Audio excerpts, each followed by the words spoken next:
Good morning, students. Welcome back in the chapter of light, reflection and refraction.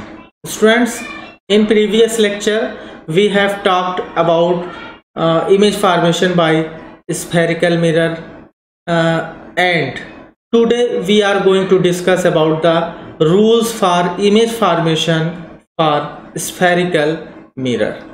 Students, rules for ray diagram for spherical mirror के बारे में हम बात करेंगे आज कि what are the rules to draw the ray diagram through the spherical mirror, यानी हम स्फेरिकल मिरर के द्वारा इमेज फॉर्मेशन के लिए जो रे डायग्राम को ड्रा करेंगे वो किस प्रकार से हम जो है उनको ड्रा करने के लिए किन रूल्स का प्रयोग करेंगे, कौन से rule will be used. Okay, तो there are 4 rule in the case of spherical mirror.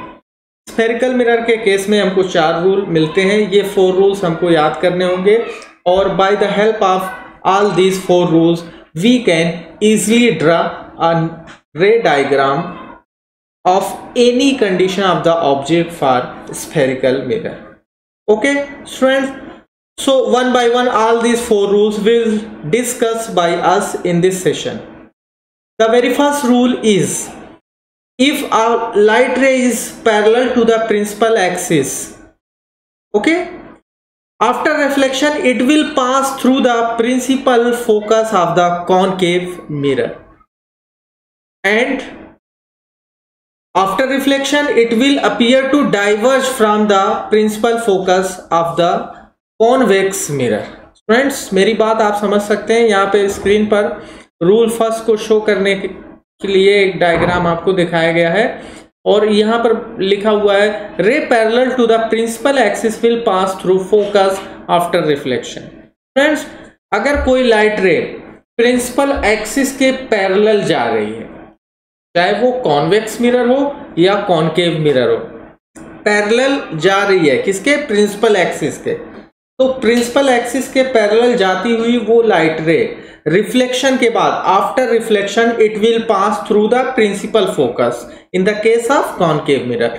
ठीक है, कॉनकेव मिरर के केस में वो रिफ्लेक्शन के बाद जैसे रिफ्लेक्टिंग सरफेस तक जाएगी तो वो रिफ्लेक्ट होकर के कहां से पास होगी? Principal focus. स्टूडेंट्स, आप यहां पर देख सकते हैं ये जा रही लाइट रे रिफ्लेक्टिंग सरफेस पे जैसे ही टच होती है after reflection it will reflect through the principal focus of the concave mirror. Concave mirror के केस में आप देख रहे हैं इसके प्रिंसिपल फोकस से होकर के पास हो रही है.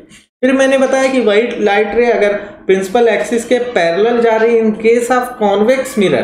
किसके केस में? Convex mirror. ये देखिए ये प्रिंसिपल एक्सिस है स्टूडेंट्स, ये प्रिंसिपल एक्सिस, इसके पैरेलल है ये लाइट रे. तो पैरेलल लाइट रे जा रही है आफ्टर रिफ्लेक्शन, आप देख रहे हैं ये रिफ्लेक्ट हो जा रही है. कहां से रिफ्लेक्ट हो जा रही है? ये रिफ्लेक्ट हो रही है towards the principal focus of the convex mirror. Principal focus से हो करके ये जो है क्या हो रही है? यस, वो डाइवर्ज होते हुए दिखाई दे रही है. ठीक है, तो this is the first rule of रे diagram in the case of spherical mirror. Okay, now students, second rule, ray passing through focus will become parallel to principal axis after reflection. Students, listen carefully. If a light ray is passing through the principal focus of a concave mirror or a light ray is directed towards the principal focus of a convex mirror, then after reflection it will pass parallel to the principal axis.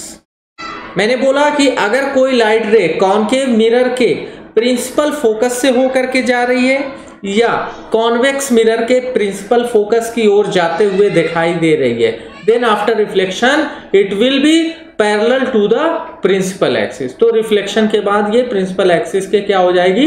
Parallel हो जाएगी. Students, you can see in this diagram this is incident ray और ये incident ray कहां से होकर के जा रही है? स्टूडेंट्स, आप देख सकते हैं principal focus of the concave mirror. कौन सा मिरर है? कॉनकेव. कॉनकेव मिरर के प्रिंसिपल फोकस से होकर के जा रहे और जैसे ही ये रिफ्लेक्टिंग सरफेस से स्ट्राइक करती है, रिफ्लेक्टिंग सरफेस पर गिरती है, after reflection it will be parallel to the principal axis. देखिए ये लाइट रे क्या हो जा रही है, ये पैरेलल हो जा रहे। ओके स्टूडेंट्स, ये लाइट रे पैरेलल हो गए किसके, प्रिंसिपल एक्सिस के।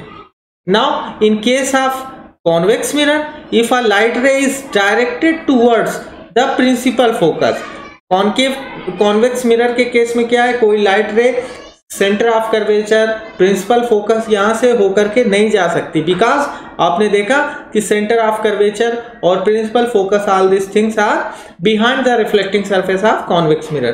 तो कोई भी लाइट रे वहां से पास नहीं हो सकती। ओनली कॉन्वेक्स मिरर के केस में ये लाइट रे डायरेक्टेड हो सकती है, directed towards the principal focus, directed towards the centre of curvature. Okay, तो कभी भी पास होकर के नहीं जाएगी। कॉन्वेक्स मिरर के केस में ये उसकी ओर जाते हुए दिखाई देगी, appear to go. Okay, appear to direct. तो यही चीज मैं कह रहा, if a light ray is directed towards the principal focus, आप चाहें तो देख सकते हैं ये लाइट रे कहां पर, प्रिंसिपल फोकस की ओर डायरेक्टेड है। देन आफ्टर रिफ्लेक्शन, यहां पर जैसे ये लाइट स्ट्राइक करेगी, after reflection it will be parallel to the principal axis. Students ये प्रिंसिपल एक्सिस है, इसके क्या हो गई, पैरेलल हो गई। So this is the second rule, okay, for ray diagram. Now students rule third rule क्या है, a light ray passing through the centre of curvature in the case of concave mirror, or a light ray is directed towards the center of curvature in case of convex mirror, then after reflection it will back along the same path.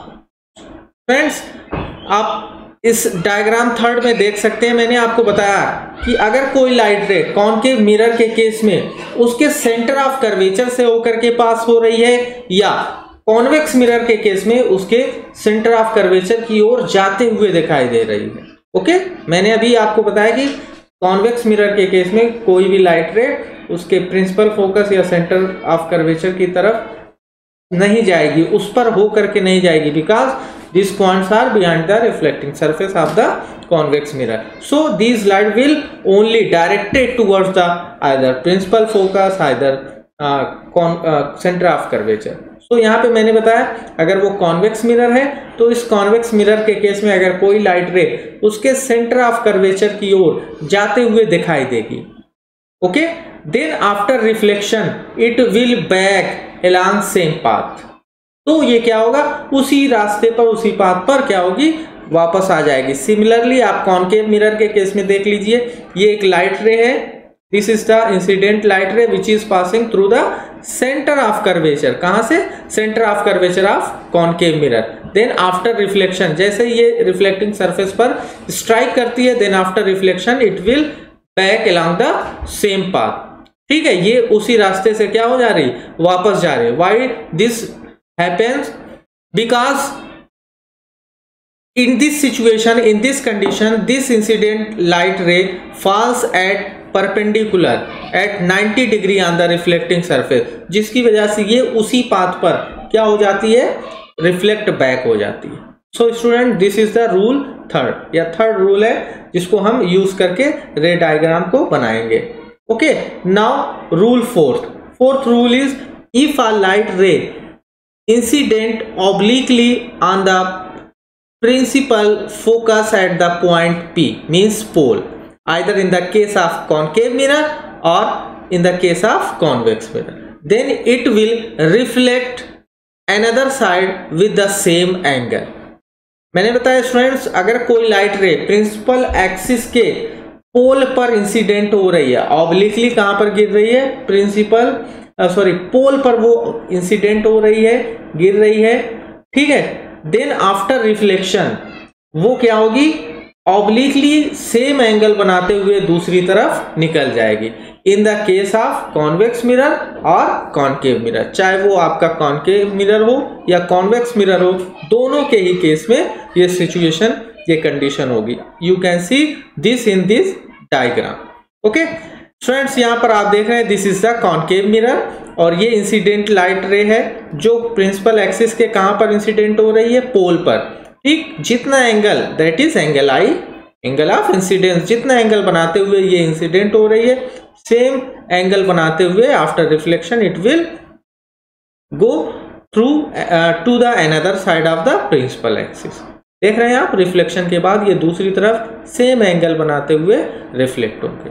Same इसी तरह से इन case of convex mirror, convex mirror के case में भी आप देख रहे हैं incident light ray is incident at the point P that is pole okay of the principal axis, then after reflection आप देख सकते हैं ये लाइट रे जितना एंगल बनाते हुए इंसिडेंट हुई थी that is angle of incidence, उतना ही एंगल ऑफ रिफ्लेक्शन बनाते हुए ये क्या हो रही है, प्रिंसिपल एक्सिस की दूसरी तरफ निकल जा रही है। तो student this is the fourth rule. You can draw रे diagram for image formation either by convex mirror or concave mirror by using of all these rules। Okay students, आपको ये रूल याद रखने हैं जिससे आप किसी भी, चाहे वो कॉन्केव मिरर हो या कॉन्वेक्स मिरर हो, इसके द्वारा रे डायग्राम को आसानी से इजीली आप क्या कर सकते हैं, ड्रा कर सकते हैं। ओके, किस तरह से हम रे डायग्राम बनाएंगे, किस तरह से इमेज फॉर्मेशन के लिए हम उसका रे डायग्राम ड्रा करते हैं, कौन से रूल्स यूज होते हैं, all this things will be covered in next lecture. Okay students, आज के लेक्चर में इतना ही रखते हैं। Now some questions here on the basis of 4 rules you have to solve all these questions। आपको उन्हीं रूल्स के बेसिस पर पोजीशन बतानी है कि रिफ्लेक्शन के बाद लाइट रे किन पॉइंट से होकर के पास होगी, कौन सा पॉइंट होगा जिससे वो लाइट रे रिफ्लेक्शन के बाद पास होगी। यहाँ पे कंडीशन अलग अलग दी हुई है। Okay students, I hope you will enjoy with this question. Okay, आज के लेक्चर में इतना ही रखते हैं। Thank you, that's all.